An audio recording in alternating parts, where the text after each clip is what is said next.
ụlọ nsọ gị Chukwu ka ị na-abata, bịakwute ya bịa zuru ike. Anya bịawa ịsọpụrụ gị ugbu a, bịakwute ya bịa zuru ike. Bịa o bịakwute ya, bịakwute ya, bịakwute ya bịa zuru ike. Bịa o bịakwute ya, bịa o bịakwute ya, bịakwute ya bịa zuru ike. Chukwu nna n'ụlọ gị ka ị na-akpọ gị, bịakwute ya bịa zuru ike. Otito na-adịrị gị mgbe niile, bịakwute ya bịa zuru ike. Bịa o bịakwute ya, bịakwute ya.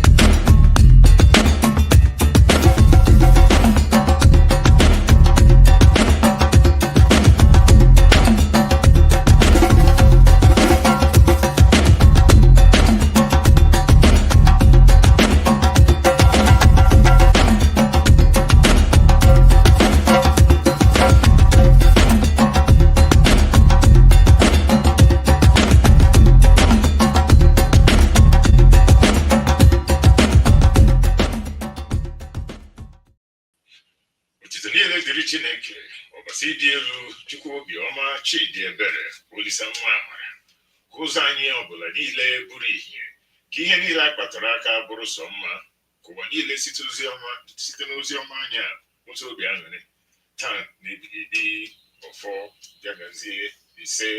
All praises to Chi the Creator, the Supreme Being, Chi the good, Chi the merciful, Chi the magnificent with grace. Let every way of our lives be light. Let all our acts be crowned with good.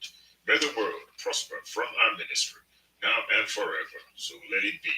Amen. And so it is. Yes, and yes, so yes. It is. Mama, oh, Mama Yudi. I'm good. I know you're not feeling your best today, but thank you for that wonderful prayer. Thank you, Chineke, for this wonderful opportunity that we've been given. Today is the prize. Yeah, no matter what it is. It's a good day. So today is the gift. Today is the gift. We have a powerful gift today. So welcome to Chiism Live. I'm your host, KDB Ochoaja, Dr. Wonyo Hosimiri, and you just heard from my co-host, Dibia Yudi Onyoha. The last event that we had was exciting. UTRA, Interfaith Conference, held in Snellville, Georgia. It was phenomenal. The video of that event is going to be on chiism.org. So if you want to see it, if you didn't get a chance to see it last time, you get a chance to see it on chiism.org. And then we're all going to also have the individual lectures, if you will, by the different religious leaders. It was wonderful. You know, I think that the speeches, and you would agree with me, the speeches by the different religious leaders were informative and certainly gave us hope that in the future we'll have more collaborative dialogue for peace. It was just wonderful. You just felt a lot of, after the whole event, there was this feeling of hope. Yes. Perhaps it's possible that we can all truly, like Rodney King said, yes, we can get along. We must. Yeah, we must. It's a decision. You know? And most of all, and I have to really commend you, it's about courage and having the courage to organize such an event. You know, yes. On your behalf and also on behalf of Global Faith Ministries of Chiism, Guardianism, Chiism International. You know, yes. So I just want to throw that in there. It takes a lot of courage, and it took a lot of courage for the participants to show up there, irrespective of any outside opinion as to what they're doing in our event. And for them to show up there and make everybody feel, each participant made everybody feel a sense of hope that perhaps it really is possible that we can all come together with Chineke in the center of our thinking, you know, and be able to appreciate one another, not just tolerate, as you had explained to us about, tolerating things, but to actually appreciate. And, Yeah. and when I say appreciate, is understanding that the diversity that we see building around us is divine, and we should really respect that. Yeah, and it was just wonderful to see our commonalities. Yeah. All these speeches showed, wow, we really all we share this, the values are the same thing. The spiritual values, the personal values, and whatever. So it was really nice, and I'm certainly not. The good news is that a lot of them have contacted me to say, "Hey, we've got to do it again," and so we're going to do it every quarter, and then eventually we're going to have every year we'll have the big one, incorporating more religions. So it's wonderful. That's Ahai's dream. Yes. Ahai's dream was that the world will come together at some point and see that diversity is the gift. I just want to say something, and it's just that it's not a juxtaposition or anything, or it's just like switching places, for example, about coming together. And for some reason, if you look at the political climate globally, not just in the United States, but globally, there seems to be this coming together, or at least a level of epiphany, right? Yes.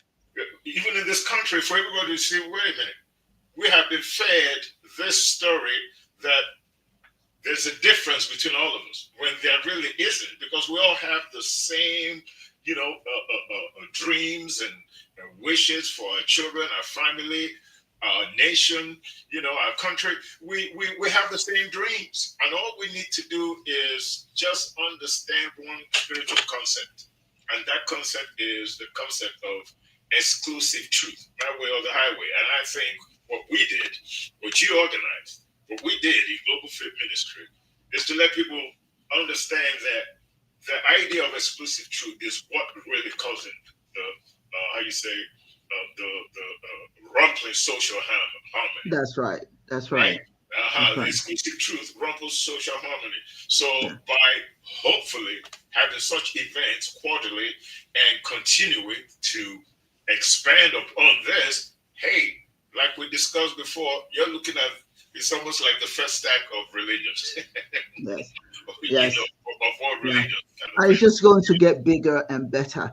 And ladies and gentlemen, if you have not subscribed to Chiism Live on YouTube, please do so. Your support helps us to continue to bring this wonderful program to you. Today is an important segment, and it has to do with this profound significance, of names within the Igbo Nigerian culture. And I'm just going to play this.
Yes, African names have a purpose. I just played that video to just give snippets of the little aspects of the importance of giving our children the right names. They're not merely labels. They carry power and purpose, influencing the lives of the individuals. You know that, how our names, the names that our parents have given us, have really, quite frankly, shaped, our lives. And we all strive to achieve, the names that we're given. My full name is not Owa, just Owa. It's Owa Noakwa.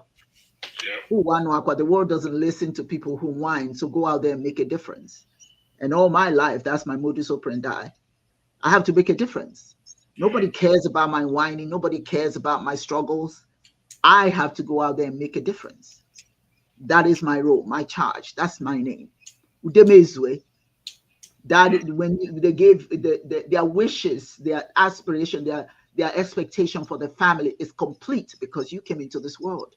And that has been driving you as well.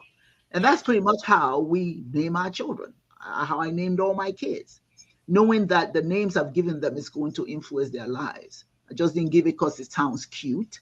People give their children names that sound cute. Sparrow, Sunday, Monday, Tuesday, Wednesday. I mean, you can learn the way that some of our people name their children. You can learn the names of the week through the names of the people. It's supposed to serve a whole lot more. It is crucial for parents to approach the naming of their children with thoughtfulness and intention. That's the word right there, intention. In Igbo culture, a name can shape identity. It can shape our expectations, leading the individuals to live up to those meanings that is embedded in their names. If your name is Mwadike, okay, what do you think that does to a child? You're supposed to be strong. You're supposed to be powerful. Or Mwadike, if you have a child, that means you're a powerful person. You've succeeded. That sort of thing. There's a reason for all these names. Now, unfortunately. Yeah, just a minute. Unfortunately, many people are choosing these names without considering their significance, and that's what we want to talk about. And sometimes it's religious means or whims, or for personal emotional reasons, and that overshadows, for the most part, the importance of the child's cultural identity. So it does have lasting implications on a child's sense of self and belonging. So we got to be very, very careful. UD, you were going to say something before I bring Professor. I just pointed out the same thing that you were talking about, in terms of, how you say, your identity, where you come from, your lineage, your cultural lineage, right? The names identify you immediately. If I say, hey, my name is Udemezwe, any Igbo person that hears that automatically knows that we are from the same area, right? Same thing with Chinese names. When you hear one, you know it's Chinese. If you hear one and his name is Max Wilson, right? You will automatically associate that person as being Caucasian or something.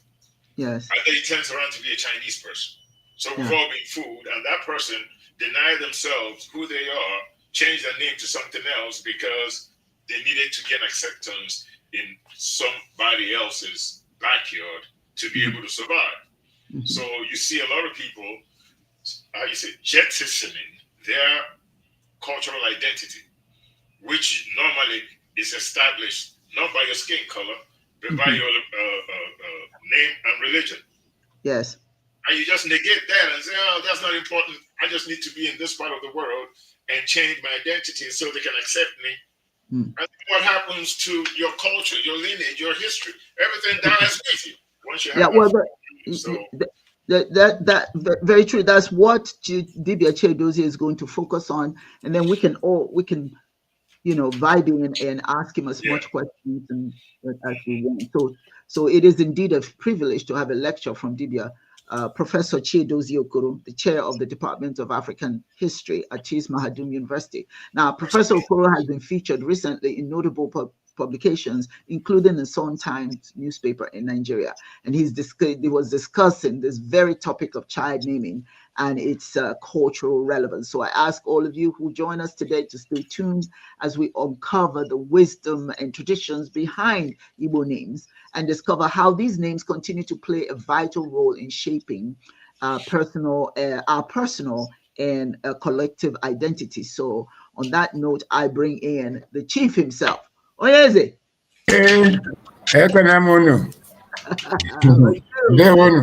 Welcome, welcome. Yes, yes, he said. We got the same kind of hat on. See, yes. Representing Yes, today. yes. So, Divya Chiodozie, welcome. Thank you so much for joining us today. Again, it's always a pleasure to have you here. Your presentations are very informative and very academic, so to speak, and certainly very spiritual. So you see what the topic of today is.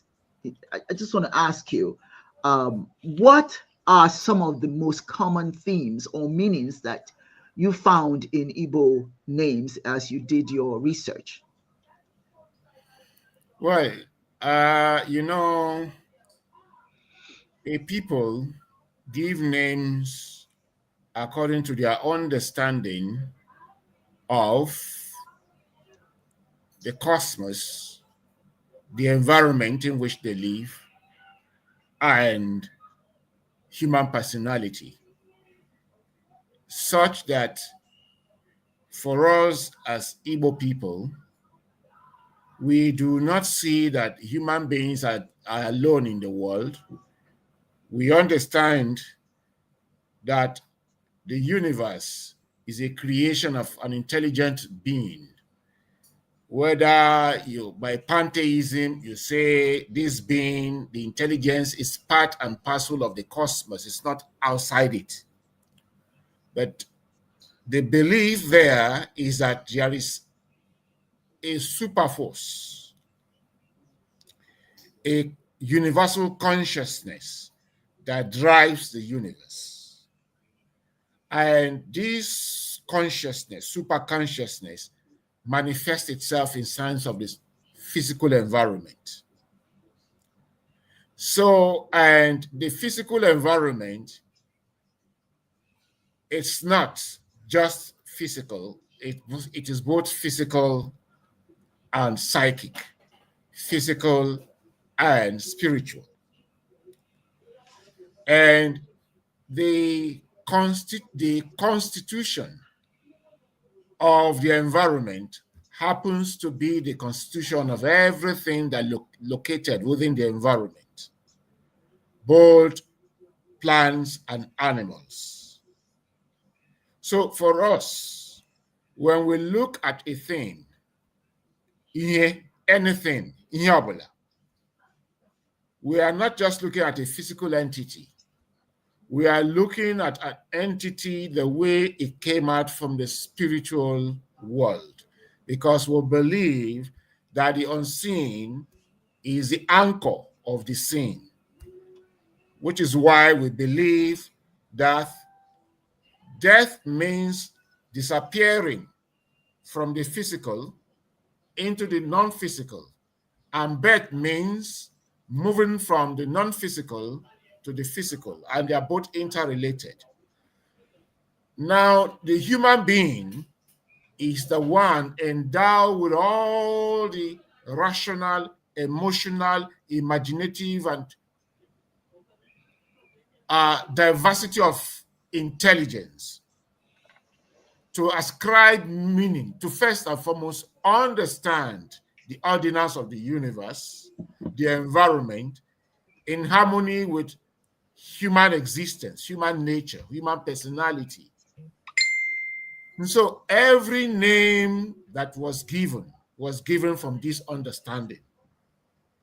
And it was given to give meaning, significance to things, because naming is not just sound for us. We should realize that we are civilizations of great imagination. And imagination functions by symbols and symbolisms. So names are not just branding. They carry a lot of symbols and symbolisms. They are loaded. They are meaning loaded.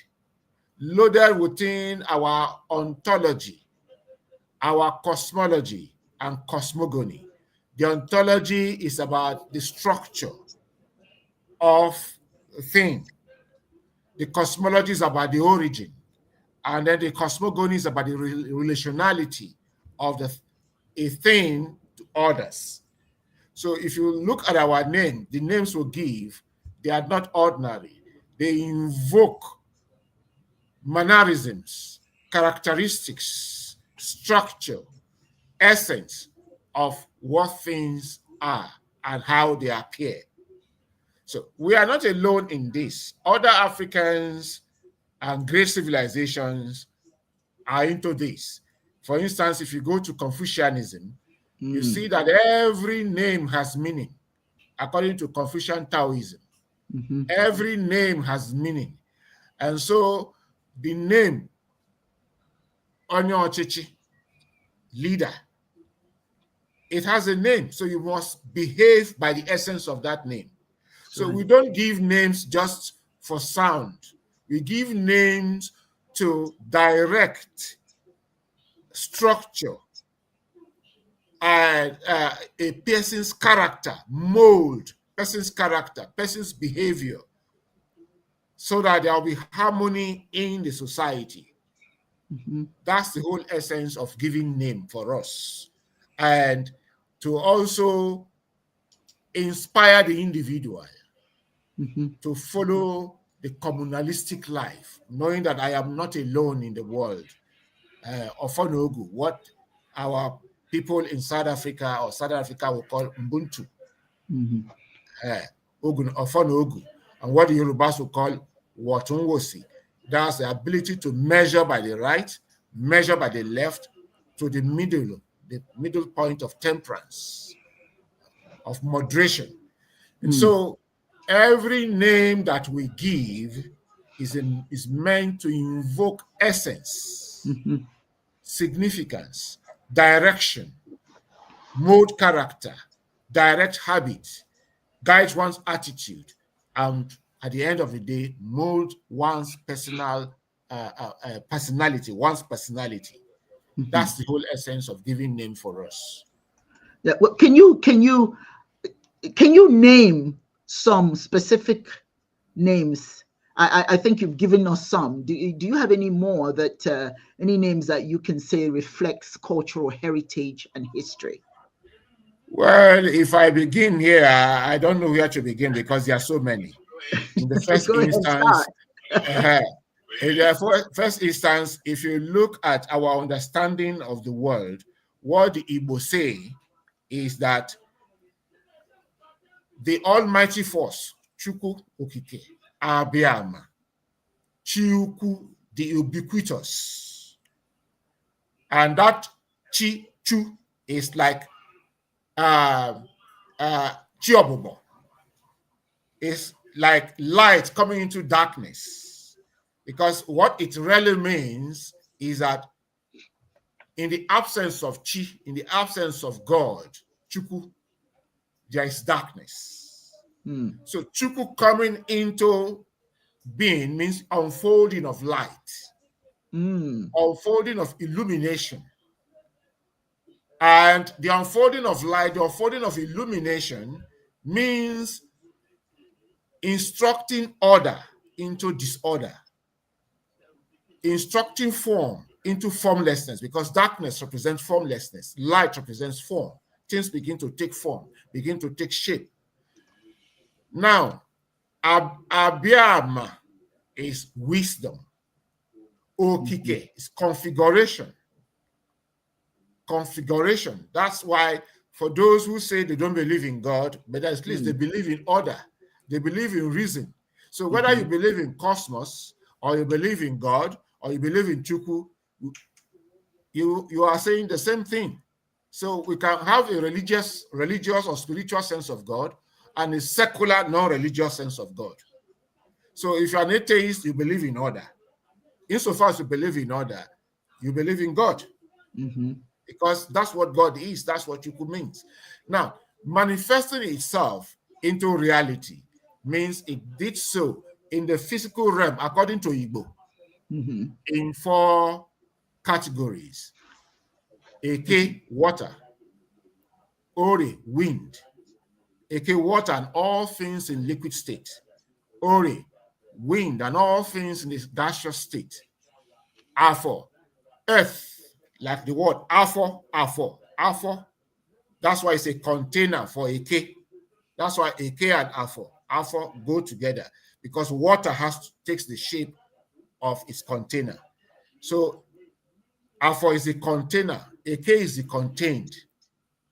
And that's why Ane and Mmiri go hand in hand.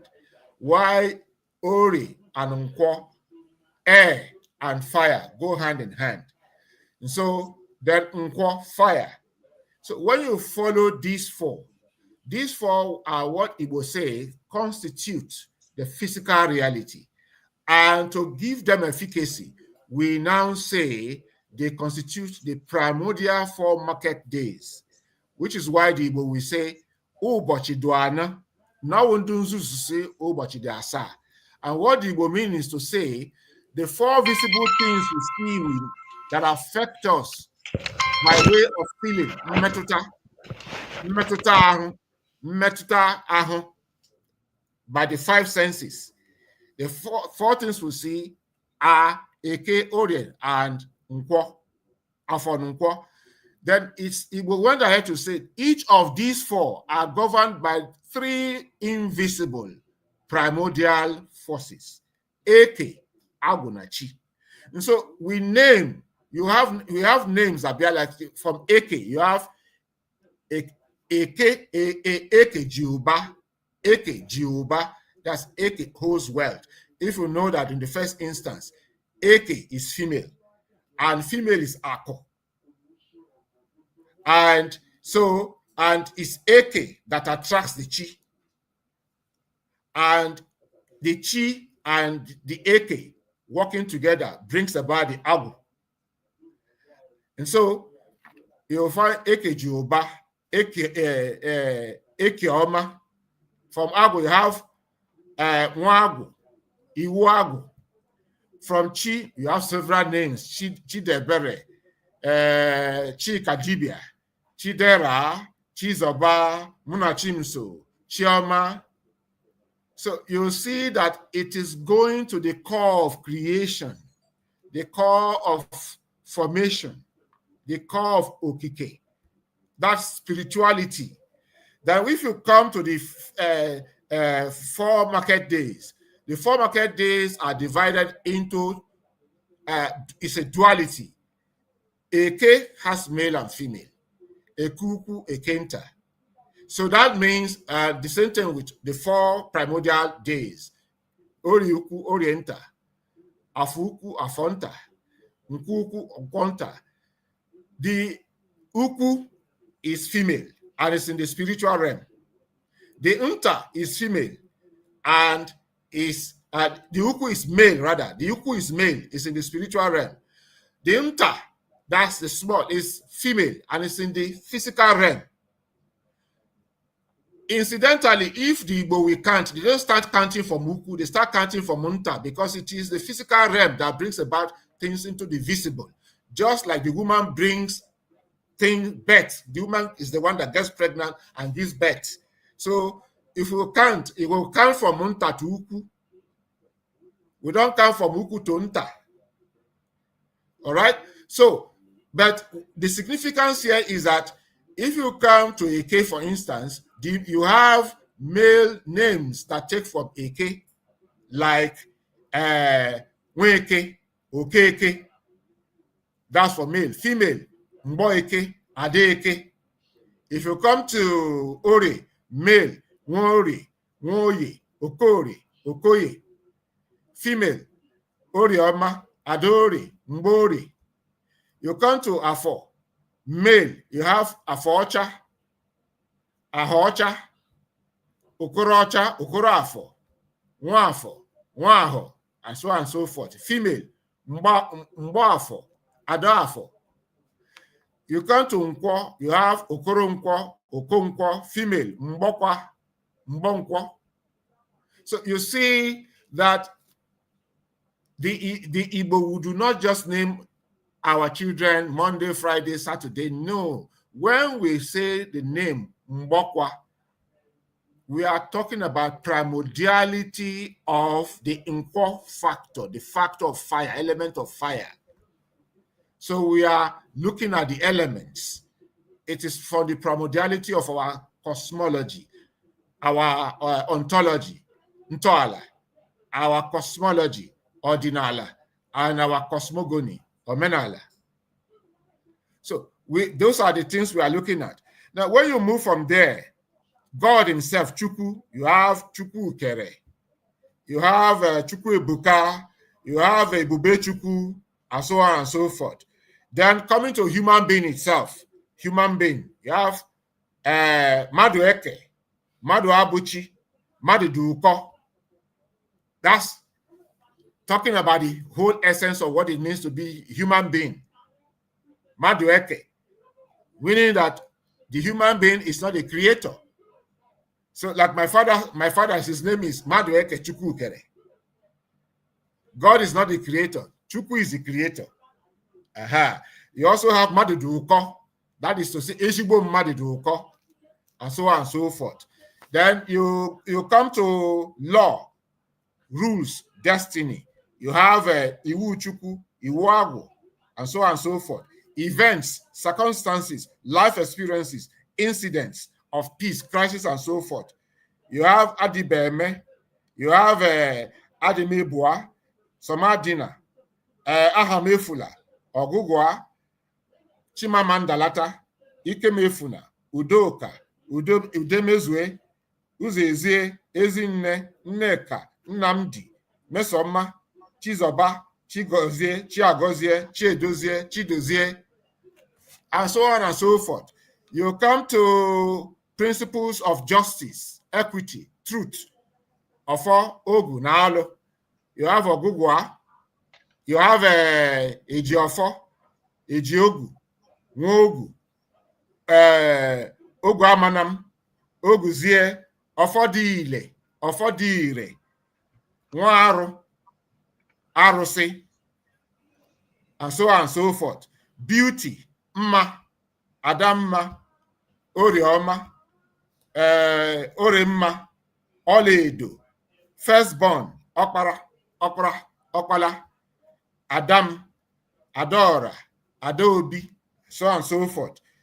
Humility, Udokamma, Ejikeme, Chidebere, Eberechi, greatness, glory, Oji, Aguiyi, Ugo, Ugochukwu, Ago, so on and so forth. We can go on and on and on and on, and so on and so forth. But I break a bar. That is wonderful. You know, one of the things we can't hear you. Can you guys hear me? Yeah, I can hear you loud and clear. He has to unmute himself. Right? He just unmuted himself. Unmute yourself. You know, while you were gone, I was on mute and I totally forgot. I want to apologize. My laptop decided in the middle of this taping to restart. Can you imagine that? So you can imagine what that does. Well, anyway, wonderful names. You know, you mentioned this before. One of the things I love about the names that we give our children is how we can use it to identify who we are, you know, where we are. You know, somebody will ask me, oh, do you know Kofi? You know, I said, that's not Nigerian. That's Ghanaian. That's a Ghanaian. So, okay. But they will ask me, they give me the name of a Yoruba name. I say, well, I don't know. I'm Igbo. But if you tell me Chukwuemeka, I know, that's an Igbo person. Or Ngozi, that's Igbo, you know. So it does identify, it does help us identify where we're from. You know, that was very, very significant, you know. And, you know, one of the things that I love about the movie Roots is that very important point. You know, when they were in the ship and they were calling out names, and everybody could identify, I'm from this tribe, I'm from this tribe, I'm from this tribe, based on the name. So it's so important for us. I'm not saying that everybody should give their child an Igbo name, certainly not. But the point of the matter is that the name is so significant. You know, it really carries over. It really forces us to act. No, it doesn't force us, but it does encourage us to conduct ourselves in a certain manner. So, Dibia Chedozie, let me ask you this particular question. Your name, Chedozie, can you explain to us? I mean, I know what it is. UD knows what it is. But can you share with our audience the importance of your name? Yeah, usually most people, when they spell my name, they leave out the E, the E, they spell Chidozie. And I tell them, Chidozie is that you are hoping it will be good. Chiedozie is already good, already blessed.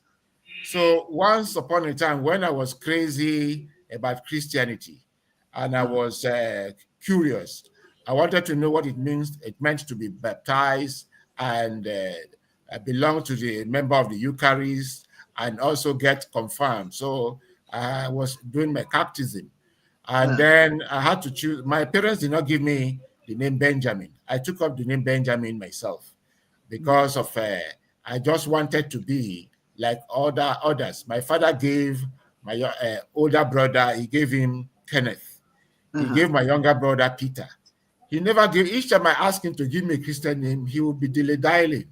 I didn't know something was wrong. It was later I discovered. It wasn't him, it was my destiny. But I picked up the name for Benjamin for baptism.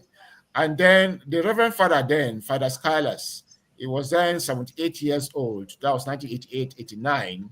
And he now asked me, what name am I choosing for baptism? And I said, Benjamin. He now said, don't I have a native name? I said, I do. He said, what's my native name? I said, Chiedozie. He said, what does it mean? I said, providence. That's how I translated it. Providence, child of destiny. And that's what I am.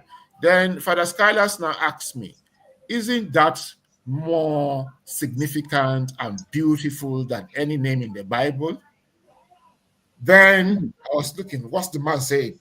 That was 1989. He told me, he said, child, the way I'm looking at you, in 5 years' time, there'll be a revolution in you. And you will be rejecting this Benjamin. But by then, it will become too late for you. It will have entered your record. And that's what happened.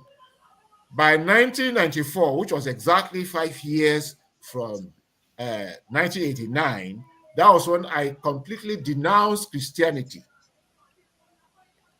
And from then on, I never looked back. However, I had in my certificate, both BA, MA, back account, and all of my documents, Benjamin had entered. So it became difficult for me to remove Benjamin. So I now saw this, my stupidity. It's my own stupidity. I gave myself that name. All right. But why I don't regret it much is that I was also guided by my chi to also choose a name close to Chiedozie, because Benjamin means son of my right hand, the favored one, a child of light, which is also another version of Chiedozie. And so I've always discovered that whatever happened in my life, I can't run more than my chi. No. Whatever happens in my life, for good or for bad, yes, it's already been planned out the way it is. And yes. I've also come to realize that there is nothing I put my mind to and pray over patiently, working at it, that I don't get. Yeah. So that's my mother made me to realize that and said, this is why your father gave you this name. He gave you this name because by the time you were born during Civil War, it was a time Enugu was a Port Harcourt, or was it Port Harcourt, the Enugu fell? I think I was born in Port Harcourt. He said, and people were escaping. He said, miraculously, your father was able to get a lorry to move the whole family to the village. So bombs were falling, people were dying, but none touched the vehicle until they got to the village. So Mm-hmm. with that, they believe everything was God's plan. And it was like that. So that's the reason we gave you that name. So she always told me, anything you want, you will get. But learn humility, learn temperance, and always believe in your chi. Don't look to other people and envy them. Look to them so that you can be a better human being. I think that's how I come to understand the name Chiedozie. It's beautiful. It's beautiful. Yudi Onyoha. That's your name. What is Onyoha?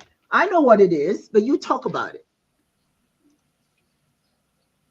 You talking about me? Yes, Onyoha. Oh, Onyoha.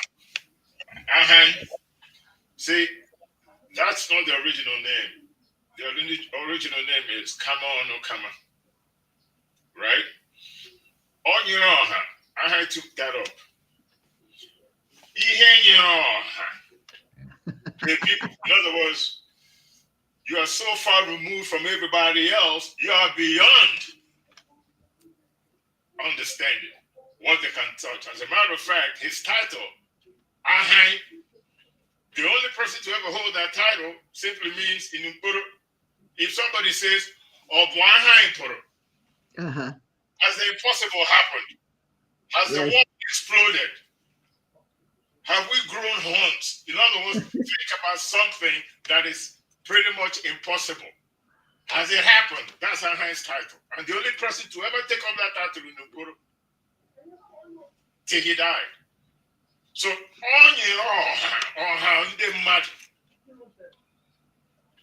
are too elevated to be messed with. No matter what they do, they can't get to you. How you say, you can't touch this? Remember that? Yes. You can't touch this. Yeah. So based on that, and dad, my father is, once you say on your hand, they know who you're talking about, because of his he was led by his name and title to do great things. Now, I want to ask you, as you continue to explore this topic. Somebody's. Can you hear the noise in the background? Yeah. Who's that? Is that one of us? I don't think. Well, not me. Okay. I think it was coming from Dibia Chedozie. Based on Udemezwe, before I ask Dibia Chedozie to continue. There's a question here. What is Udemezwe? That name really came about when our parents had Obi. Then they had Ngozi. Then they had Inebu. And then they had Ono, my brother. They got all these girls, but no boys. So they had Ono. Then they had another child. They're looking for a boy. They had Okedibia, Dr. O. Then I had my sister, Ihoma, another girl, only one boy. And then here I come. The dream is complete. Udemezwe, what we're looking for, we got it now. Here's Johnny. That's the one that you were looking for. The one that completed you. You complete me. Dream prayers have been answered. Udemezwe. Yeah. And I love that name. And as a matter of fact, just like Chiedozie said, and you're already aware of it, I live my name by that. It makes me feel like I completed my parents, like I was wanted. You weren't adopted. Well, there's nothing wrong with adoption. Let's not misunderstand. Yeah, but it was something like that. That's how I feel. And then coupled with the last name Onyoha, it just made me feel. I felt good. Here's the thing. Legacy. They had a desire for the family to be complete. Yep. there was no issue having girls, because the girls they have today are all fantastic women. I mean, the women in my family are phenomenal. So that wasn't their issue. Their issue was, we have to level the playing field. It's good to have my girls, but where are my boys? I need to have the boys as well. So if something happened to the older brother, then there is nobody. There's no other guy, right? Yeah. So yeah. By me coming, it's like that issue, that concern has also been taken care of. But you see, this is the significance. This is the significance of naming our children. We're naming them based on concrete reasons, not just because it sounds good. Some people just name their kids Rugrat, and what does that mean? Listen, people name their children Banana. Mr. Banana. What is that? All sorts of things. But the thoughtfulness that we use. Obiajolum, for instance, the first daughter, Obiajolum. I've been looking for a child, and here I finally have my child, Obiajolum. Now I'm calm. And then for Obiajolum, that means also a person in the family that brings the temperature down. And that's what my sister is. That governs the way she acts, right? Whenever there's discord in the family, when she steps in, her role is to bring the temperature down. She's the peacemaker, Obiajolum. That's what she is, etc., etc. But yes, Yudi, we're glad you're here. I hate you sometimes. But the kind of hatred brothers and sisters have, and then we turn around and love each other again. But yeah, Yudi has been a wonderful brother, and I'm so glad they brought you into this world. But Dibia Chedoze, so based on what we're just talking about, what advice do you have for young parents who are, just got married and anticipating having children, or maybe are expecting children already? What do you tell them? What must they focus on before naming a child? There's a star that just named their child. What was the name of this child? Beyonce's children is another example of just. There's a star. I can't think of her name right now, and the name that was given to the child, I'm not sure what they were thinking. I think it just sounded cute. It was just cute, and it was not ordinary. But nobody else has that name. I can't think of that name right now, and I don't want to embarrass her. So even if I thought about the name, I'm not going to say it. But the point of the matter is that as I looked at the name, I asked myself, what were you thinking when you gave this child this name? What is that supposed to mean? And you're a Black person. It's crazy. Yeah, can you imagine? So, Dibia Chedozie, what advice would you give expectant parents before they name their child?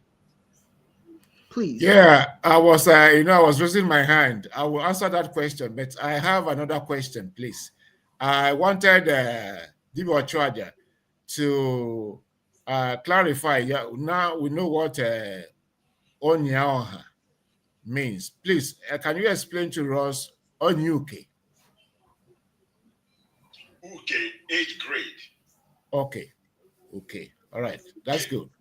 Now, when the dilemma that the African modern and contemporary parents are faced with, I went through it. Because I was making my journey from Christianity into the African spirituality, and I made it gradually, first on the back of Pan-African movement of Nigeria, PAMON, then Pan-Africanism, before I started inching into Igbo spirituality in 2009. So the journey into Pan-Africanism started in 1994. Then I started moving into spirituality from 2009. Then my first child came 2002. So you see that I had a child before I actually started inching my way into spirituality. That was like 7 years after I had my first child, and 4 years after I had my second child. However, I did not make the mistake of giving my children names that are not Igbo. I was conscious of the fact that I will not make the mistake that I made in my own circumstance, that I ran before my chi and gave myself English name.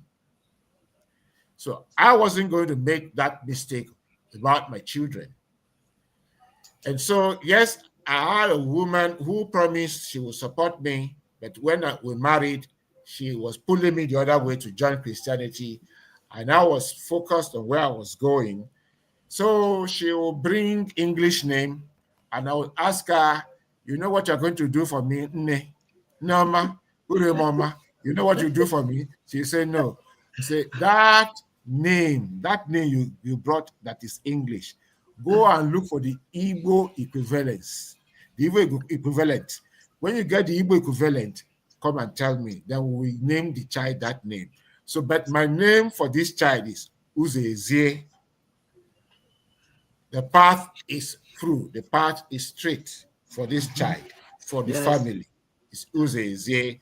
So which name? She said she wants to name the child the glory of God. I said, go and find out the meaning in Igbo.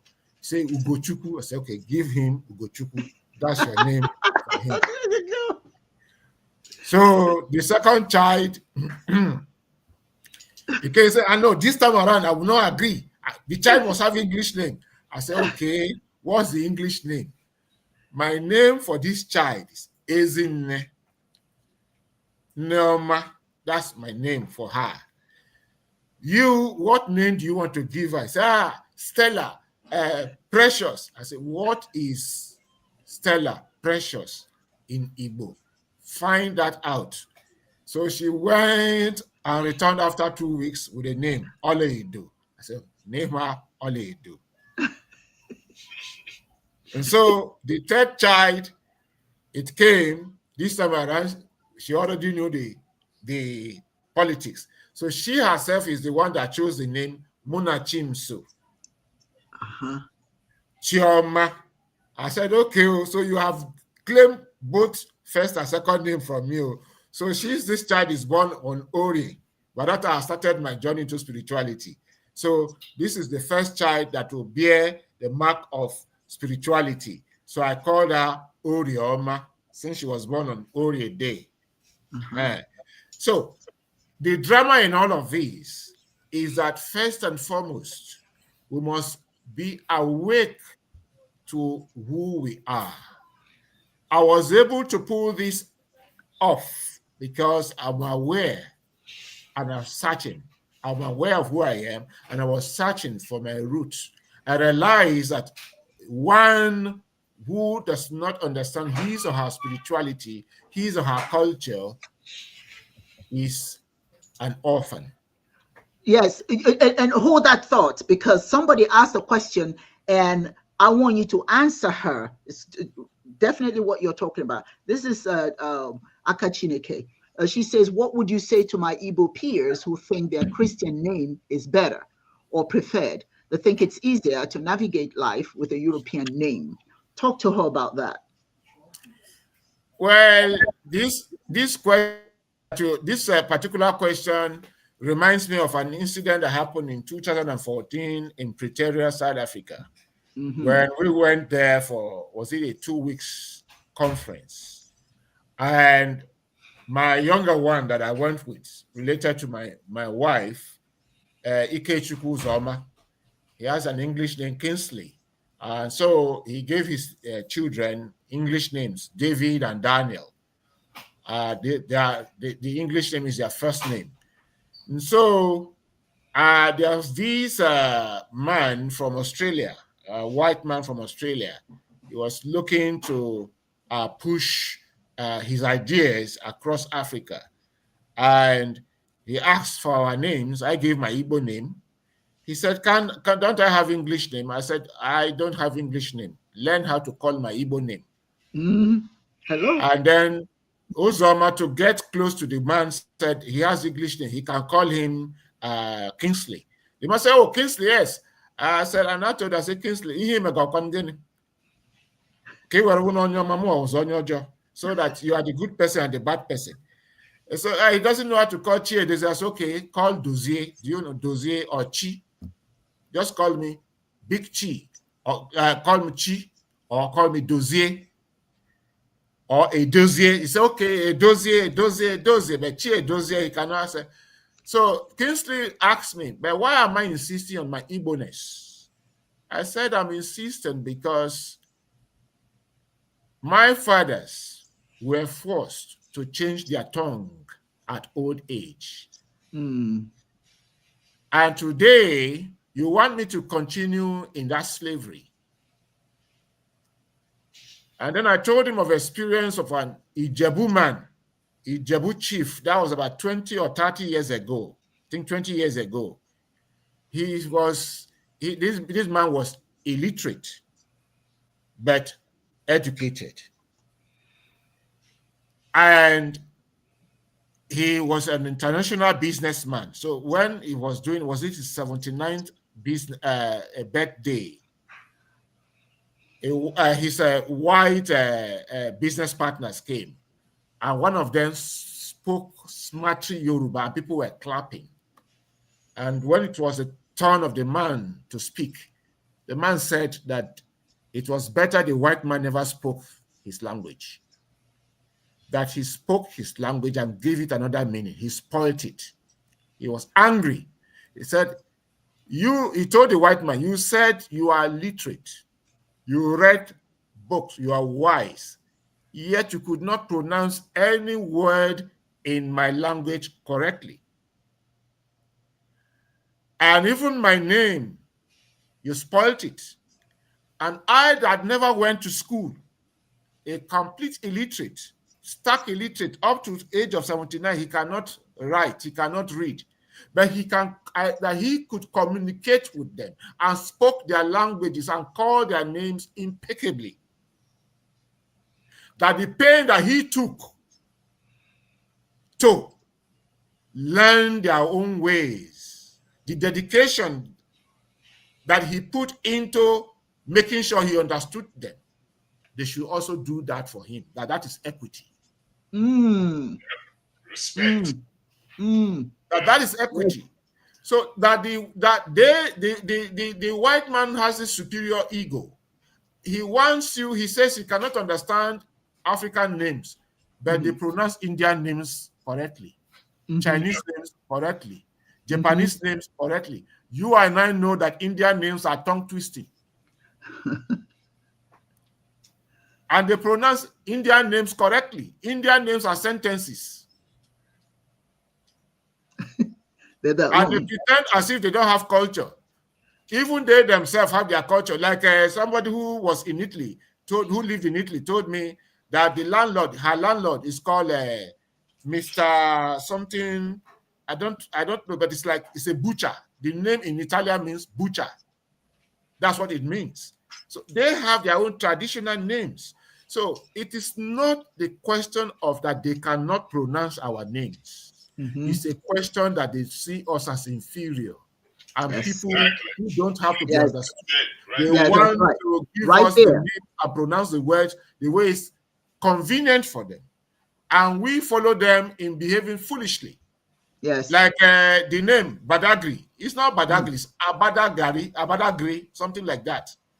So that's how they have managed to alter all names. Like there's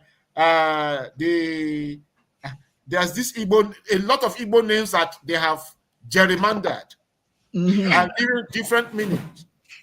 And we stupidly follow them. Yes.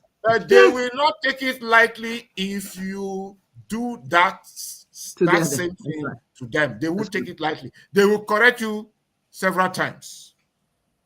In those colonial times, before this, they will use cane, like the issue of the Kunta Kunte. Your name is Toby. Yeah. No, I am Tinta Kunte.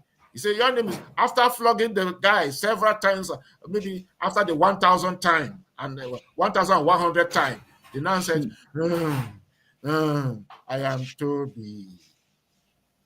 Yeah. That's the mentality. That's We must reject that. Yeah. And for those who don't know this, power is a power of my autonomy, who I am. My autonomy as an individual African. I must, and the autonomy is no autonomy if I don't understand it within my cultural confine. Yes. Because a tree does not make a forest. No atom stands alone in the whole cosmic structure. Every atom is cultured within its own nomenclature. We must know this and educate our people, just like we are doing right now, so that they will know this power and tap into it. That's wonderful. And you know, if I may add my own 2 cents to that, to the question that Akachi asked. You know, UD always repeats this that I say all the time. The most powerful tool in the hands of an oppressor is the mind of the oppressed. Not your car, not your house, not your money, your mind. Somebody can conquer you by conquering your mind. They don't even have to shoot a bullet.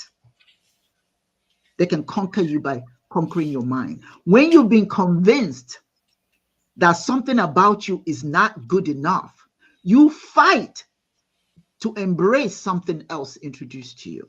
And then you fight against that which represents you. For these young people who think that they must represent, their names must be English, it's the fact that their mind has been twisted. You know, a tool is something that you use to build something or to break something. So giving our children names that are foreign to them is a tool that's used to capture their minds. It creates a sense of inferiority complex. It makes them think they're not good enough. Even some of them are convinced that you're not getting a job because of your name. Some people change their name so they'll get a job. J-O-B, just over broke. Somebody's job, not your own. You don't feel you should create a job. You have to get someone else's job, and to do someone else's job, you have to answer their name, the name they give you, not the name your fathers gave you, not the name your mothers gave you, the one they gave you. And you argue with somebody who has an African name. Aka Chineke, her name is Aka Chineke. Do you know how powerful that is? What if her name was Elaine? I'm not saying there's anything wrong with Elaine. How does Elaine compare with Aka Chineke? Udemezwe, Ngozi, Adonha, Namdi, Amoha, Ikenna. These are names I gave my family. How does that compare to those names? Akachineke is, I am in the hands of the Most High. Right where I am, you did not be so. That's true. Chineke is, I'm right here. The arms of God engulfs me. Who are you? It's an attitude. It creates a different kind of attitude. You can't tell me who I am. I already know of whom I belong to. But they take that from you and they give you all these names. Not only did they change your religion, they change your name. That you have streets in Africa named after Europeans. Streets. Johnson Street in the middle of Umuahia. Stevens Road. We don't have African names we can give, or I suppose I don't know. I suppose they are giving those names, naming those street names again in honor of some African who has done something exceptional. But then it's still an English name. How many of our people here, how many Europeans are running around here naming their children Chinedu? Chidu maybe. Mona Chimso. Chizoba. How many Europeans are doing that? You know why they don't do that?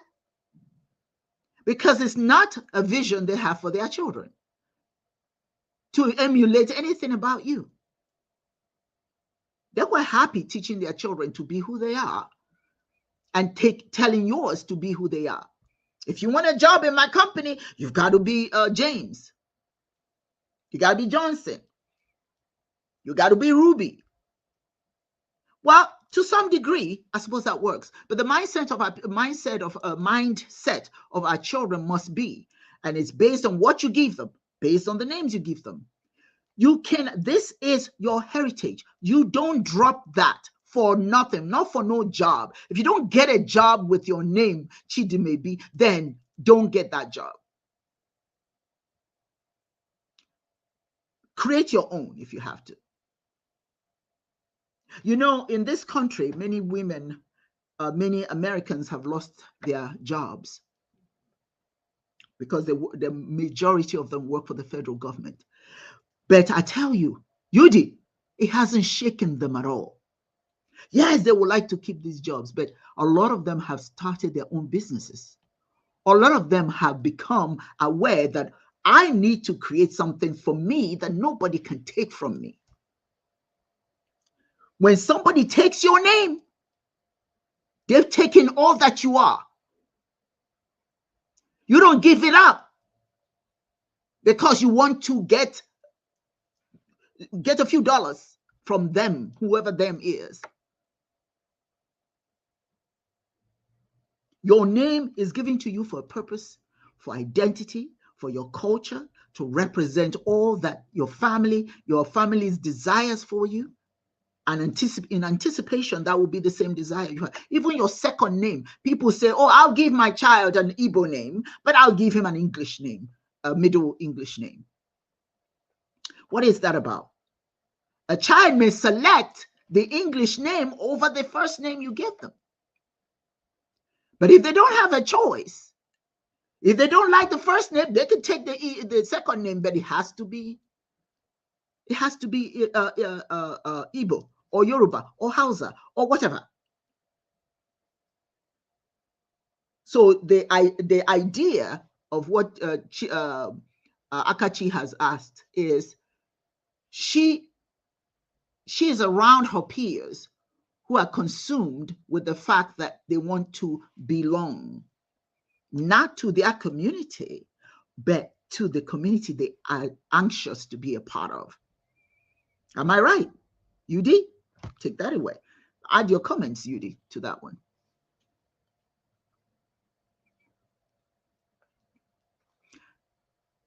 We can't hear you. We can't hear you.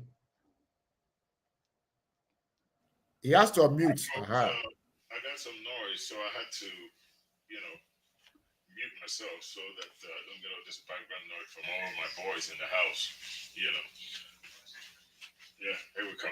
Yeah, there was something that I wanted to read to buttress what you were talking about and also what Dibia Yagazie was talking about. I'm a little slow because I haven't hit it, so y'all bear with me. And it is the foundation of all world spirituality. Igbo, don't matter. All of them. The willingness of the people to come together can be said to depend largely on their education. Education which can be defined as a deliberate system of culture promotion, of course instigation by which a person is forged to fit squarely into the society to which he or she belongs as a responsible citizen. In ancient times, even before schools existed, the purpose of education was to train members of a community in fundamental skills, approved beliefs, habits, customs, group traditions, and religion peculiar to a community, skills of defense from perceived enemies, farming and shelter, which is in architecture, were included in education of youths of a group through their parents before the institutions of formal schools came into existence. Folklore, proverbs, folk songs, and oral traditions were powerful vehicles by which parents of ancient times conveyed and instilled education in their children. In a broad sense, everything that is acquired in life, in a lifetime, your habits, knowledge, skills, interests, attitudes, personality, language, not merely by attending schools, but by the totality of your life experience. That's what education is. Not just the formal stuff, but life experiences forged by your parents.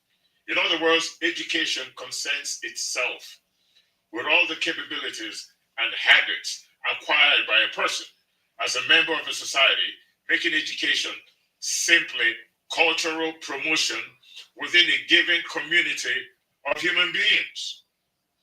The culture of a nation or a race is defined as the customs, information, and skills, domestic and public, in peace or in war, religion, science, art, manifest in the transmission of past experiences to the new generations. Culture stems from every component of human existence as a means by which a person adjusts to a given environment and expresses his or herself as, as not learned by individual experience, but socially, as tradition which is handed down with language as the most important means of social transmission of culture. Culture is non-genetic. All that therefore which is non-biological but socially transmitted, including the customs, history, arts, dances, philosophies, proverbs, religion, folk songs, folklore, parables, language, military techniques, agricultural methods, architecture, and the political and economic systems of a culture. Finally, while culture is no substitute for life, it is the key to life. So that had we, all these years, if we had just stopped beating about the bush of religion and politics in a wild goose chase of national and international unity, and set our problem of unity upon the broad base of culture, we would have found in culture the key to the solution of our problems of unity.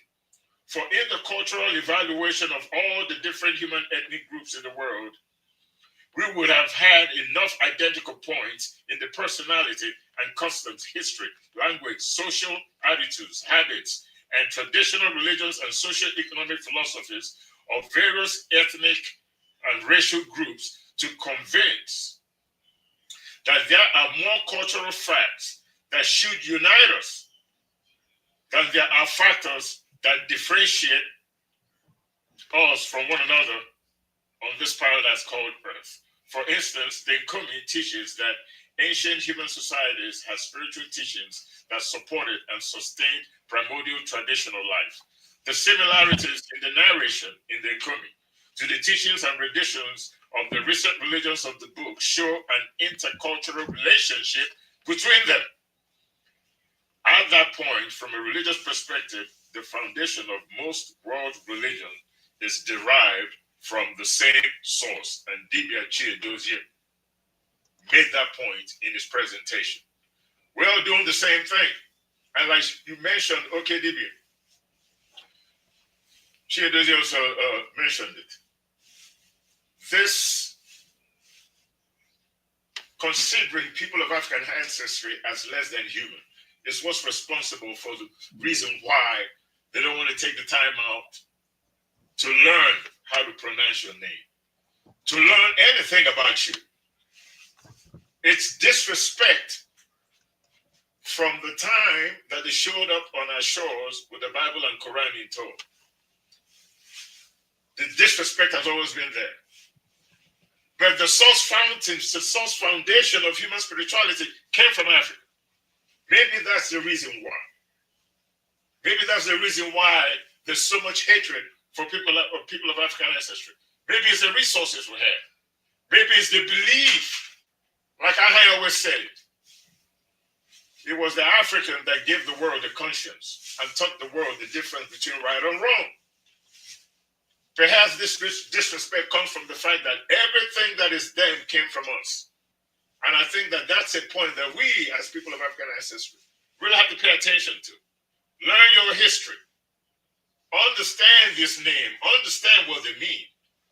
Understand the commonalities between all human groups, between all ethnic groups, between all races.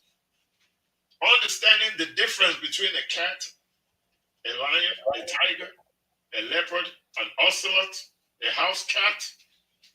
What do they have in common? They're all cats. There's no point feeling that your name is inferior. There's no point anybody thinking that you're inferior to them based on your name. Keep your name. That's your identity. That's right. That's what tells everybody who and what you are and where you come from. Once you lose that, you lose everything. And Yudi. Yeah. Somebody said it here. Let me see.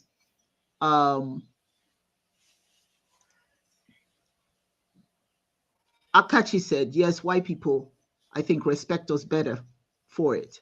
When we respect ourselves and hold on to our name, they respect you. You know, when you speak, when I was in college, I lived in the dormitory, and I'll get that somebody will call my name because I have a visitor, I have a phone call, and they'll say, oh, awa, anyawa, anyawa. And I'm like, what the heck is that? Yeah. So they just keep saying Anya, and I, because it doesn't sound like my name, I wouldn't bother to go down. And then they'll see me and say, well, we kept calling you to let you know you had a call. You missed a call. I said, I didn't hear my name. He said, aren't you Awa Anyawa? I said, no, I don't know who that is. My name is Uwa Onyoha. I had to break it down for her. I said, when you say Anya, Awana, whatever the heck you were saying, I didn't know you were calling me. That's not my name. Oh, well, I can't say, well, let me break it down for you. And I broke it down. This is how you say, Uwa Onyoha. And I sat there and she learned it. So the next time I heard it, it was no longer Awa Anyawa, it was Uwa Onyoha. But sometimes we have that responsibility. We don't excuse it. And I'm glad that DBS said that, and you said it too. You don't excuse disrespect, because when people cannot pronounce your name, they can pronounce an Indian name, they can pronounce a Chinese name, but they can't pronounce yours. Even UD will be UD. No, UD. You there? I mean, you go up and down, but you don't say okay. But you never say, okay, well, I'll accept that. No, don't accept. And sometimes they don't know. It becomes your responsibility.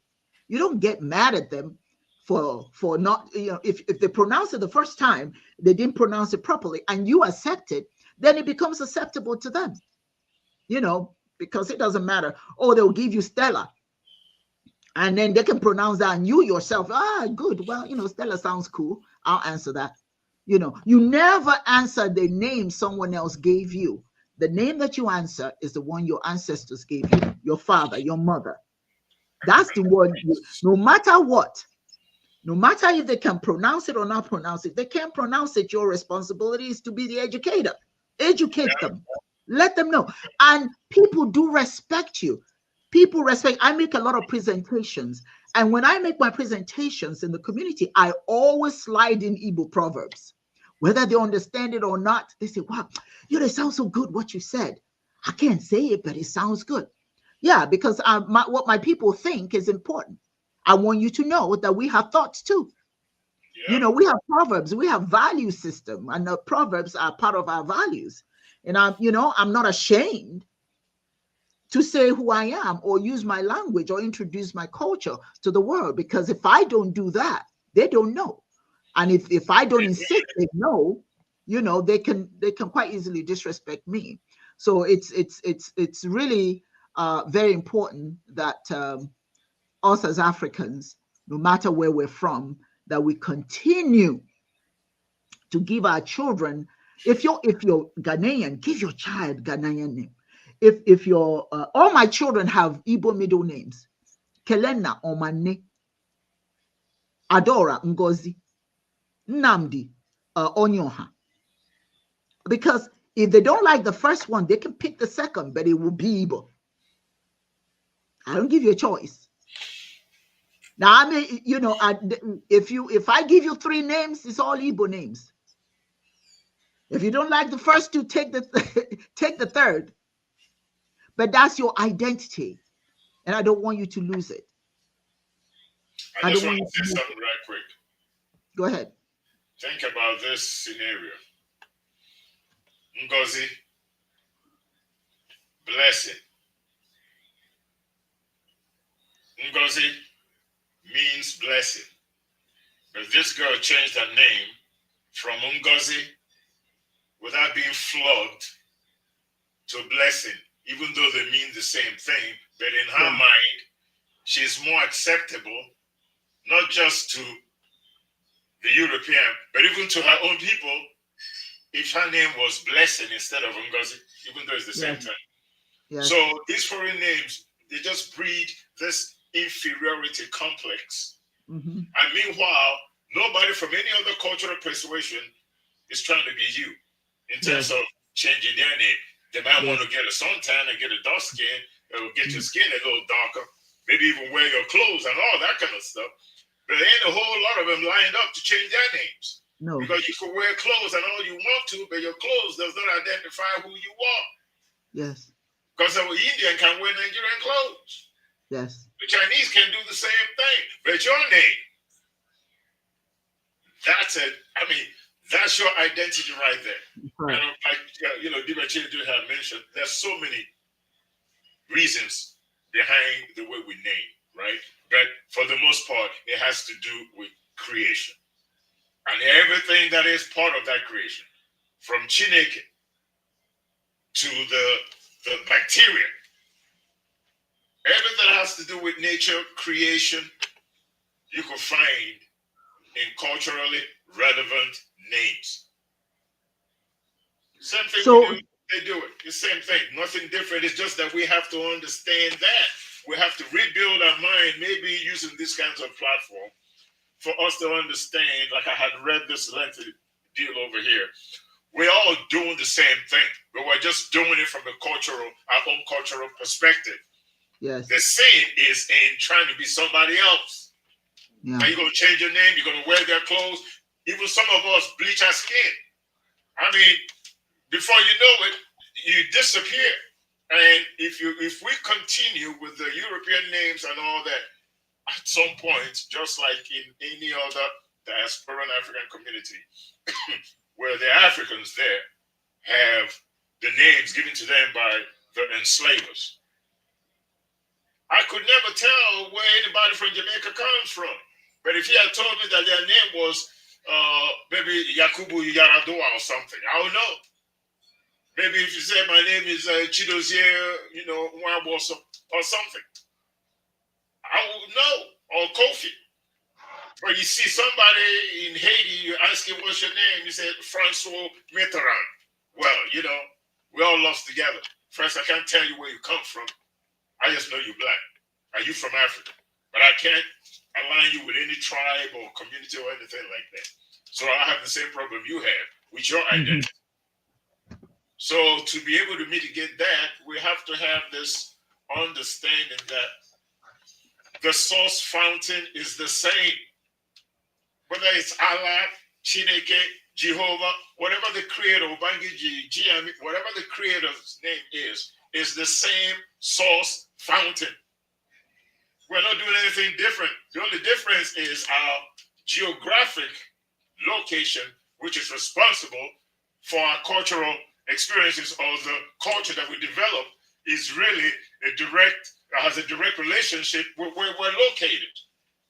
Yeah. And to be able to mitigate our environment, we develop systems, cultures, stuff like that, to be able to live.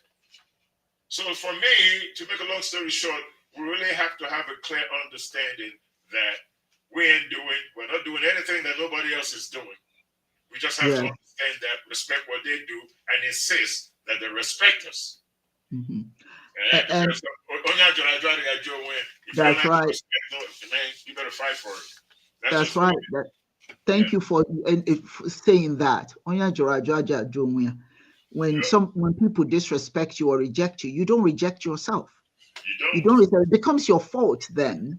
When you reject yourself, then it becomes your fault if others reject you, because you're supposed to stand up for who you are. I want to ask you this, and I want you to go as far as you can with this particular question I'm going to ask you. You know, first of all, I think that the part of the problem that we have is that a lot of our people don't even understand the significance of the names, you know. But my question to you is, how does understanding the significance of names improve cross-cultural communication and appreciation? How does that work? Go ahead. I think it goes beyond understanding the names. It goes, it starts with understanding the significance of your language.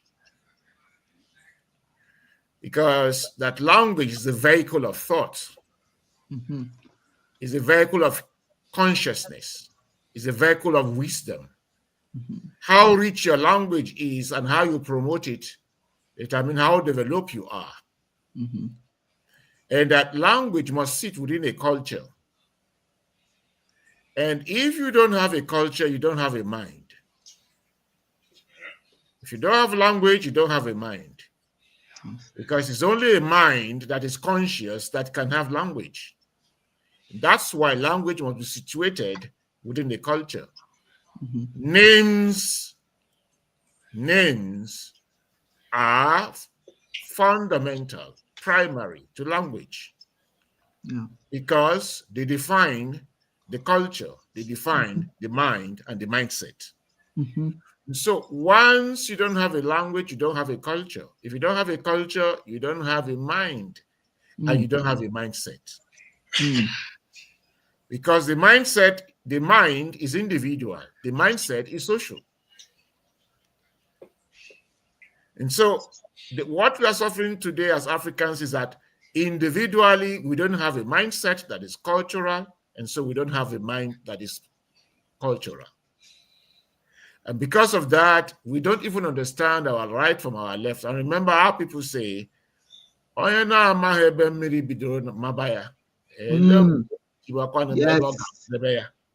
Yes. You don't know when the rain began to beat you. How would you know how to rescue yourself from the rain? Yes. The rain now is not a physical rain. It's exactly the situation we find ourselves in, the circumstance that we did not create. However, we have to use our tongue to count our feet. Because if you can identify exactly where your problem began and you are honest to yourself, you are self-truth to yourself, you tell yourself the truth. You look yourself in the mental mirror and your image appears to you. You are not ashamed of who you are. And you call yourself, I've been stupid. And I'm stupid. Henceforth, I will stop being stupid. That is self-realization. That's where it begins. And then you will now begin to join in back to your culture so that you can have a mind and a mindset. And another thing is that we are always cajoled to believe that our ancestors are bad, our mothers and fathers in the village are witches and wizards, they are ready to kill us. If we touch body with them, it will be bad luck forever. I remember my first experience when I went to through initiation.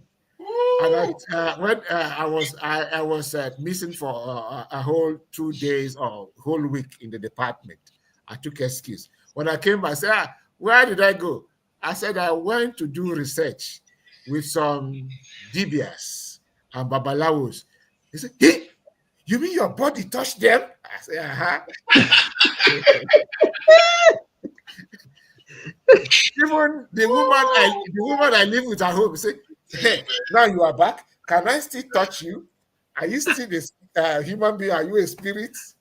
Can you and I still do the normal things? Maki wuzo karamu. Now half human and half spirit. So, and they believe that I will die very soon. Meanwhile, because I've gone for that, do that. So meanwhile, what I encountered there is a whole lot of experience of why our ancestors lived long. Yeah. Because to be a dibia is to live by the principles of moderation, complete virtue, all-round virtue. There is no forgiveness. You must project and calculate and imagine your life even before you take the first step. Yeah. Ignorance is no excuse. Yes. And I remember late Professor Momo told me, he looked at me and said, "Child," I said, "Sir, I learned you went to take initiation to become a dibia, a babalawo." I said, "Yes, sir." He said, "Now you have followed the path of discipline and do not derail. You will live long, my child." And instead of the curses and spells that people think that cast on you when you go there, I was there and the elders were saying, our son. So you didn't say you're a doctor. You read plenty books. You will not identify with us. You are sitting with us. You are dipping your hand into the same bowl that we eat. You are not afraid of germs from our mouth. You are drinking from the same cup with us. You are sleeping in the same place with us. See, in that your University of Lagos, anybody that looks bad eye, we will kill that. I said, Biko, Nebula. I said, Nebula. Bless them, don't kill them. They said, no, anybody that's as much as scratches you is gone. We will protect you to the end. And then they said, of all, people come for wife, for riches, for power. But you came for knowledge. We will protect you to the last. So they are waiting. The ancestors are waiting. They are waiting our coming back. And like my madam in the home used to say, this is your idea. When will it start? I said, only you are different. Others are doing African studies. They are going abroad. They are eating dollars. I say, well, I will not eat dollars. Eating dollars. I will not eat dollars and spend my prestige. The Indians came here. They sent some Nigerians to come and start converting me, thinking, and gave me incense to burn. As soon as they gave me the incense and I hold it, I don't feel the right vibration. I push it into one of the cupboards.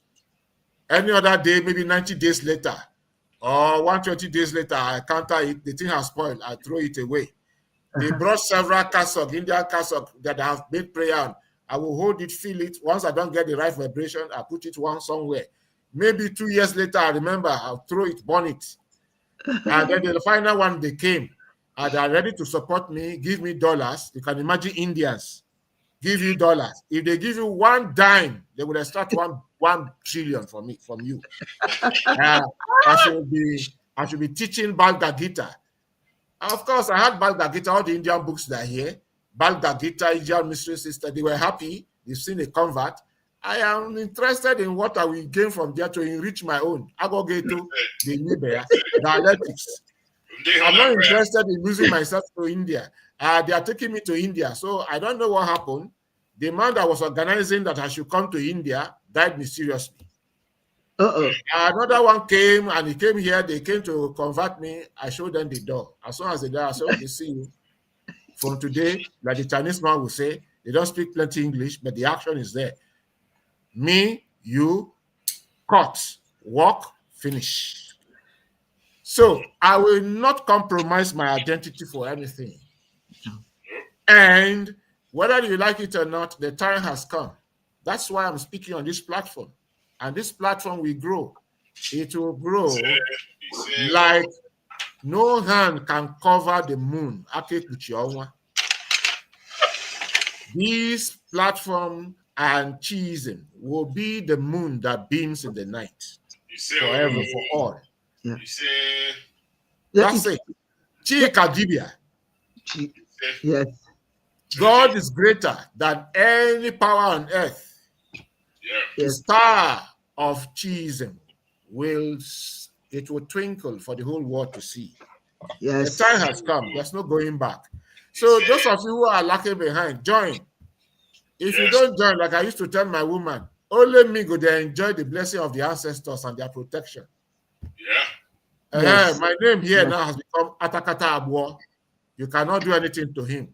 They say they have taken me to places, court here and there. This man, will they pursue you? Will they choke you here? You are even not scratched. You are not perturbed. I say, no, answer, only me now. They enjoy the blessing of the ancestors. So what we have.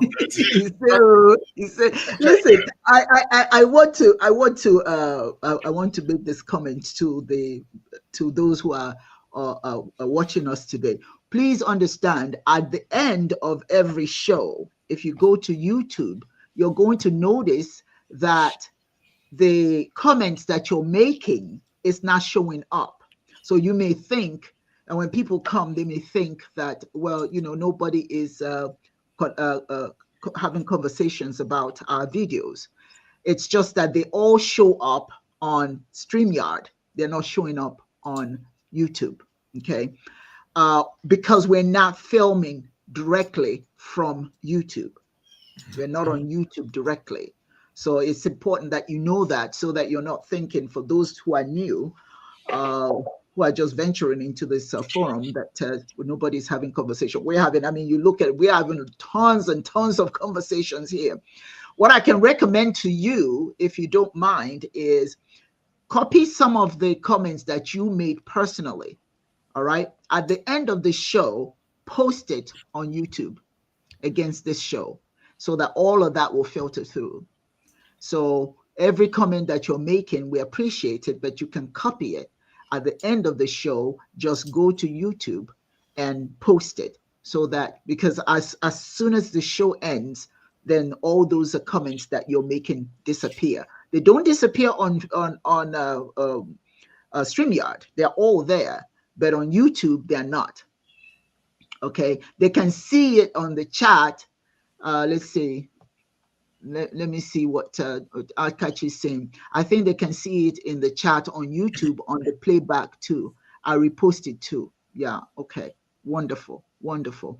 I just noticed that all the comments are not showing up after the show ends. That we can go back and for you, Dibia Children, Dibia Yudi, whatever comments you want to make after every show, it's important to go back there and make whatever comments you want to make. Now, it is time for us to take questions from our audience. There's one question. Akachi again is asking this question, and Dibia, since you're the guest host today, answer this question for her. I mean, Judy and I will have our own comments about it, but answer it though. She's asking, what is your recommendation for those born in the diaspora under Western names, Haiti, USA, Jamaica, etc.? Why might they consider changing their name? Your thoughts on that? Well, straightforwardly, there is, we like to adopt ephemeral ways to our solution, window dressing. Yes. One thing we do here is that we invite people from diaspora, come here, we give them local names, and then we brand them, we take them, we give some people name Adobe, some we say Ashake and all that. For me, I think we should do more than that. We should start with African studies in Africa. African studies must go and focus on our spirituality and begin to dig up what is lost about Africa. We should stop chasing after dollars. And so we should use African studies and our culture to welcome back those Africans in the diaspora. Like Peter McIntosh sang, wherever you come from, as long as you're a black man, you have the identity of the black man. You are an African, you are a black man. So we should go beyond the color identity to our spirituality, because that's what is missing in our Pan-Africanism. That's why Pan-Africanism has not brought us together, because we are communicating on the language, on the mindset of the colonizer. And there's no way you are going to use the foundation that undid us to rebuild us. It doesn't happen that way. You have to find your own platform. For those who read the Bible and they don't understand the message of Moses pulling off the shoe before the burning bush was not a physical pulling of the shoe. It was that Moses was at a crossroad. Should he remain within the Egyptian principality, in the royalty of Egyptian royal toga and their shoes? Should he seek and declare himself who he is? I am that I am. I am Igbo. For Moses, he was a Jew. So he decided to call himself a Jew. He took off the shoes, the royal regalia of Pharaoh, so that he becomes who he was. I am that I am. We must first of all do that. So for those in Jamaica, those in Haiti, you must go beyond coming to Africa to take names. You must locate those villages. And I'll say, don't locate yourself within colonial created states, Nigeria, Ghana. These are states created, what they call the new state. States created to control us. You must locate, because when you were taken to slavery, there were no Nigeria, there was no Ghana, there was no that. What you had were Igbo communities, Yoruba communities, Akan communities, Ashanti communities, communities in Africa. Locate your community. When you locate your community, locate the soul, the nucleus of your community, the spirituality.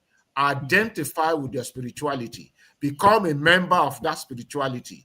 Once you become a member of that spirituality, nobody can cheat you anymore. Because that's what I do. Once you come to Africa and you are floating the surface, Africans will cheat you.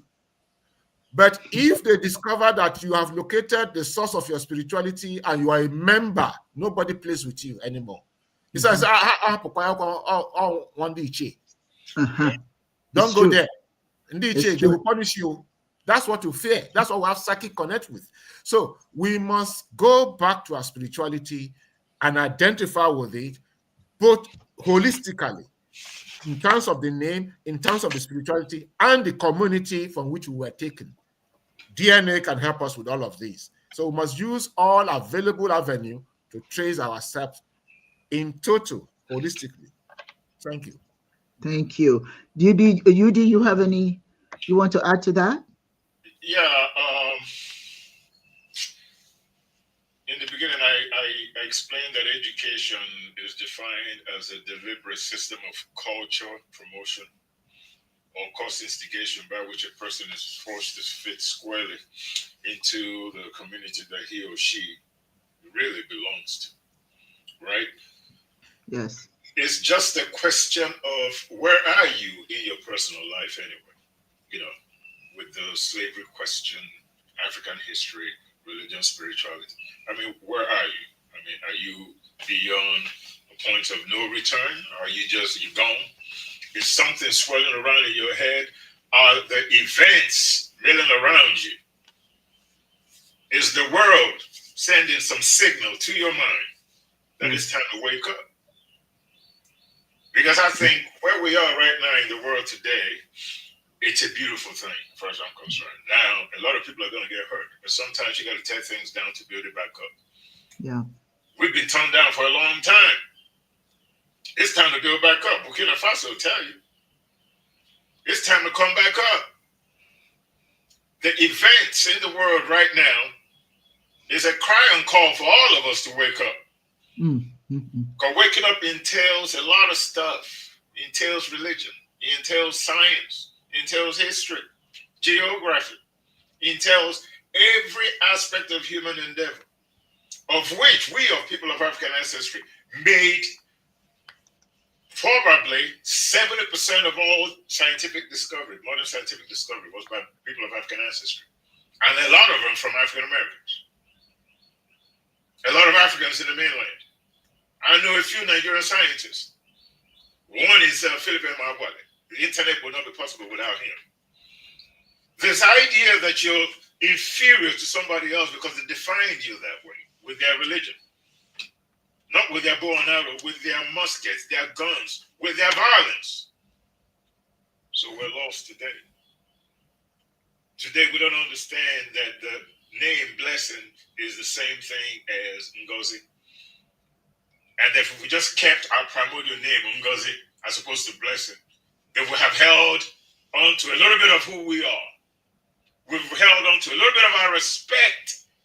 See, we don't understand how disrespectful we are to ourselves when we show up out here in the world with an English name. And that name was not given to you the way Kunta Kinte got the name Toby. You voluntarily, because of your complex of inferiority, the way you were socialized from your great-grandparents who were forced into all manner of dislocating philosophies and religions and everything that has nothing to do with us. Where are we right now in our mindset, in our lives, to understand the importance of cultural identity? And that for the most part, your identity, before anybody even makes any judgment about your character, who you are, your identity is your name. Nobody looks at you, walks up to you and say, are you a thief? Are you a doctor? Are you a lawyer? They walk up and say, my name is Michael Edwards. What's your name? To understand people, that's the first thing that happens. It's an introduction. Yes. And usually that introduction carries your identity. Because if you walk up to a person as a black man or black woman and you give them some slave name, yeah, it's easy for them to say it. But I can guarantee you, in their minds, whatever respect you have is gone. Listen, nobody ever thought that a man from Africa with the name Barack Hussein Obama will be president of the United States. But his name identified who he was. Yes. Yes. Whatever it might be. Yes. Now, don't get me wrong now, Hussein is not Ugandan. Is Arabic. The point I'm making is that somebody in the United States with a name like Barack Hussein Obama became president, not just because he was a smart, good-looking man, but because the identity, the uniqueness of that name. And he was not ashamed of it. He was not ashamed of it. He was not ashamed of it. It was like a drug in the American public. It was like a drug. Every person I know in this world will respect you if you respect yourself and you could back up that respect with your profession, the way you see the world, your worldview, the way you carry yourself. Yeah. Nobody cares what your name sounds like. They will say your name, learn how to say it, and back you up if you back yourself up. That's right. Respect yourself a little bit and insist that you are what you are by the grace of God. And if you don't like it, let the door hit you. Thank you. That's Thank the way you. it is, because they're doing the same thing to you. That's right. They're not compromising. The China man ain't compromising with you. The Japanese doesn't compromise their culture and their identity. The Indian doesn't. Not their religion either. The European doesn't. The only people that seem to compromise their identity are those that accepted a foreign religion. Now let's just say it like it is. And it is this acceptance, whether it's voluntarily or involuntarily, that is what is responsible for you changing your name from Blessing to Yagazie, even though both names are the same. The great Namdi. Well said, UD, rather. There's a comment made here that I don't want us to miss this comment from Kwame. He says, it's not Asante, it's Asante, not Ashante. The English could not pronounce the word properly, so they put the H in Asante to suit themselves. The bottom line is just that, what he just said. If they don't say it properly, they will create a whole new name so they can say it properly, but the challenge is for you not to embrace the new introduction of your name and just correct them and let them know there's no H in Asante. There's no H. It's Asante, not Ashante. Okay, so it's very, very important that we pay attention to even how people pronounce our names. If they don't say it correctly, then correct it. Don't get mad about it. They may not know, or they probably just don't care to go to do it the right way. So it becomes your responsibility to correct that. You have 1 minute to say what you have to say, because I have another question Yeah, here. it was just same thing we're talking about the Ashanti and the Asante. This came to my mind: the difference between voodoo and voodoo, and how this mispronunciation can lead to a different narrative. Because voodoo is not voodoo.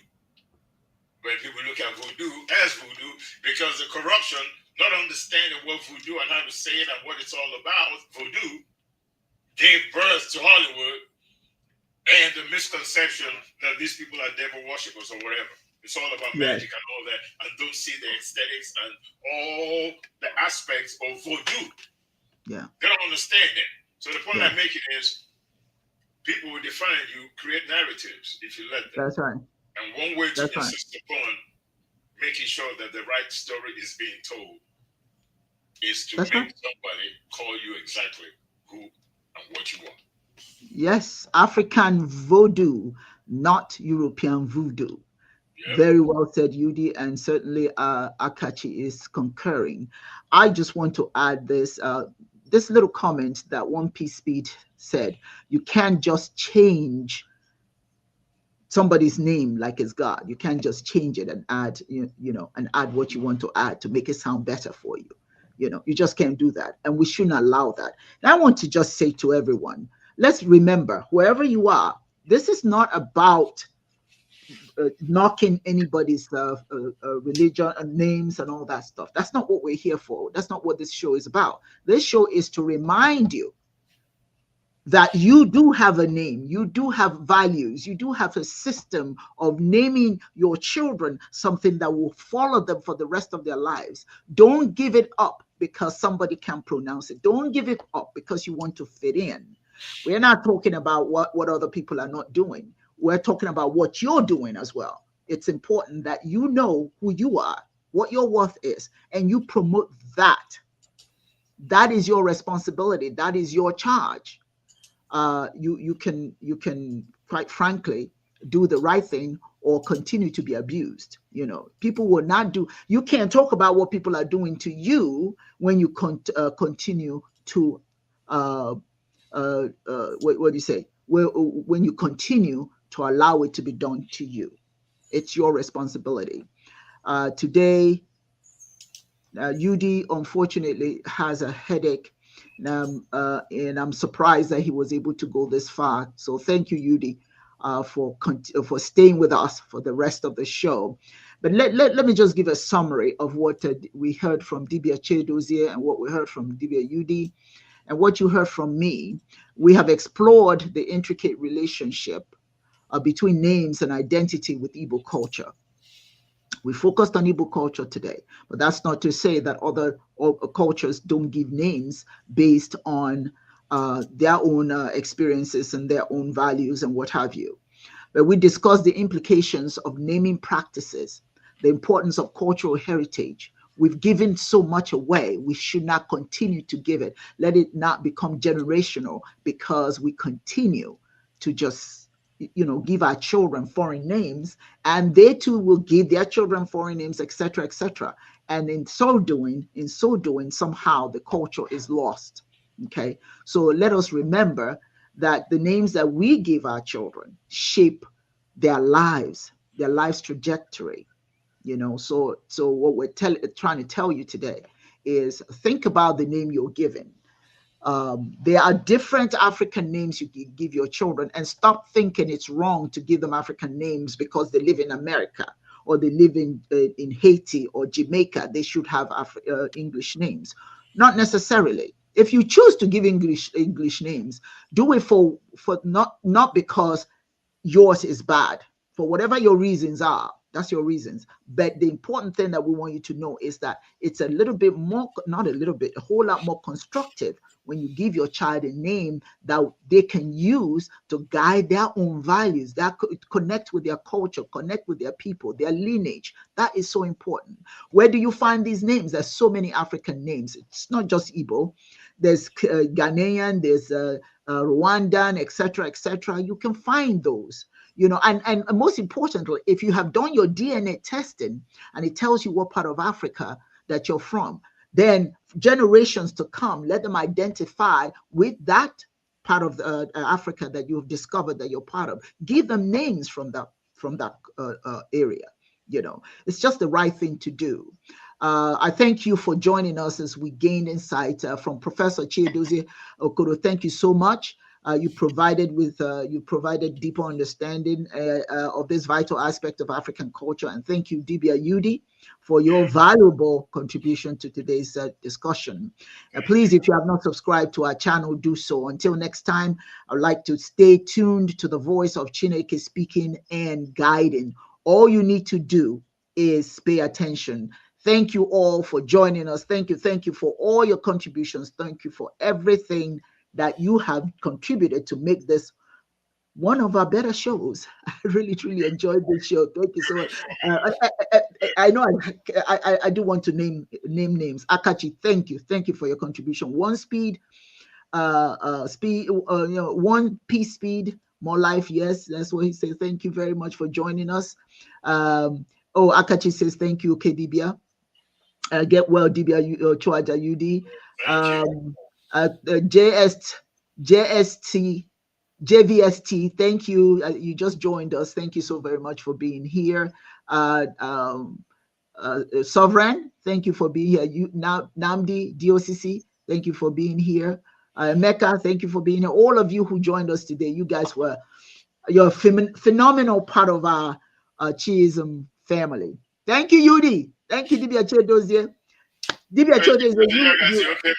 Thank you so much, you guys. I love you. So happy to see you. I just want to leave us with this. Your name is your brand. Sell your brand. Oh, there you go. That's it.